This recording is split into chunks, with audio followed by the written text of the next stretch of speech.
کیا آپ جانتے ہیں بڑے بڑے ہاسپٹلس میں آج جو سرجری کے نام کے اوپر، آپریشن کے نام کے اوپر چاقوؤں کا استعمال کیا جاتا ہے، سوئیوں کا استعمال کیا جاتا ہے، ان چیزوں کی ایجاد سب سے پہلے کس نے کی؟ یقیناً آپ حیرت میں پڑ جائیں گے اگر میں آپ سے یہ کہوں کہ تقریباً 1000 سال پہلے جب دنیا سرجری کے بارے میں کچھ بھی جانتی نہیں تھی، اس وقت ایک مسلمان شخص نے ان اوزاروں کو ایجاد کیا جو آج آپریشنز میں استعمال کیے جاتے ہیں۔ آپ جسٹ امیجن کیجئے ایک ایسے مسلمان شخص کے بارے میں جس نے سب سے پہلے دنیا کو کیٹ گٹ دیا۔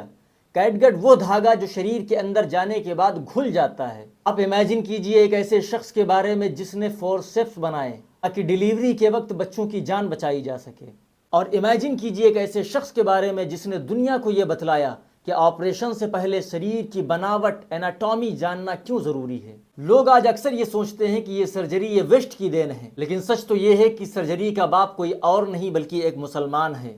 کون تھا وہ مسلمان جس نے سرجری کو کسائیوں کے ہاتھوں سے نکال کر باضابطہ طور پر ایک سائنس بنایا؟ اس مسلمان شخص کا نام تھا ابو القاسم الزہراوی۔ الزہراوی اسپین اندلس کے رہنے والے تھے۔ ان کا تعلق، ان کے باپ دادا کا تعلق انصار مدینہ سے تھا، یعنی اس قبیلے سے جنہوں نے رسول کریم صلی اللہ علیہ وسلم کی مدد کی تھی۔ الزہراوی کے جو پوروج تھے، ان کے باپ دادا تھے، وہ مدینے سے ہجرت کر کے اسپین اندلس آ کر بس گئے تھے۔ انہوں نے اپنی پوری زندگی اسپین کے ایک شہر قرطبہ کے اندر گزاری۔ جس دور کے اندر الزہراوی تھے، اس دور کے اندر سرجری کی حالت بد سے بدتر تھی۔ آپ جان کر یہ حیران رہ جائیں گے کہ سرجری کو اس دور کے اندر ایک معیوب عیب سمجھا جاتا تھا، ایک گھٹیا کام سمجھا جاتا تھا۔ بڑے بڑے جو حکیم اس دور کے تھے وہ صرف اور صرف دوائیاں دیا کرتے تھے، اور جو چیڑ پھاڑ کرنے والا کام تھا وہ یا تو کسائی کرتے تھے یا حجام کیا کرتے تھے، کیونکہ اس میں خون بہتا تھا۔ اس وجہ سے وہ ڈاکٹرز اور وہ حکیم اس خون سے دور رہا کرتے تھے۔ لیکن الزہراوی نے اسے بدل دیا۔ انہوں نے بتلایا کہ اناٹومی، شریر کی بناوٹ جاننا بہت ضروری ہے۔ اگر ہم شریر کی بناوٹ کو جان لیں گے تو یہ چیز آسان ہو جائے گی۔ انہوں نے سکھلایا کہ ایک سرجن کا ہاتھ صحیح طریقے سے چاقو تبھی چلا سکتا ہے جب اس کو ایک ایک نس کے بارے میں باریکی سے پتہ ہو۔ الزہراوی کی ایک بڑی ہی مشہور کتاب ہے جس کتاب کا نام تھا کتاب التصریف۔ یہ وہ کتاب تھی جس نے تقریباً 500 سال تک یورپ کے اوپر راج کیا تھا۔ اس کتاب کے اندر الزہراوی نے تقریباً ہر چیز کے اوپر بات کی ہے کہ دوائیں کیسے بنائی جاتی ہیں، ان کو کھانے کا طریقہ کیا ہے، کن کن چیزوں سے پرہیز کرنا ہے، بیماریوں کو پہچاننے کا طریقہ کیا ہے۔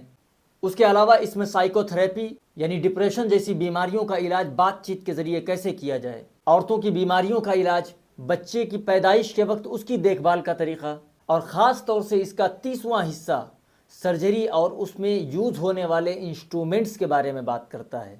یہ دنیا کی پہلی ایسی میڈیکل بک تھی جس میں تقریباً 200 سے زیادہ آپریشنز کرنے والے انسٹرومنٹس کی تصویریں بنی ہوئی تھی، اور جو خود انہوں نے اپنے ہاتھوں سے بنائی تھی۔ انہوں نے بہت سارے ایسے انسٹرومنٹس کا ذکر کیا اور یہ بتلایا کہ یہ کس طریقے سے ہونا چاہیے اور کس طریقے سے ہم ان کا استعمال کر سکتے ہیں۔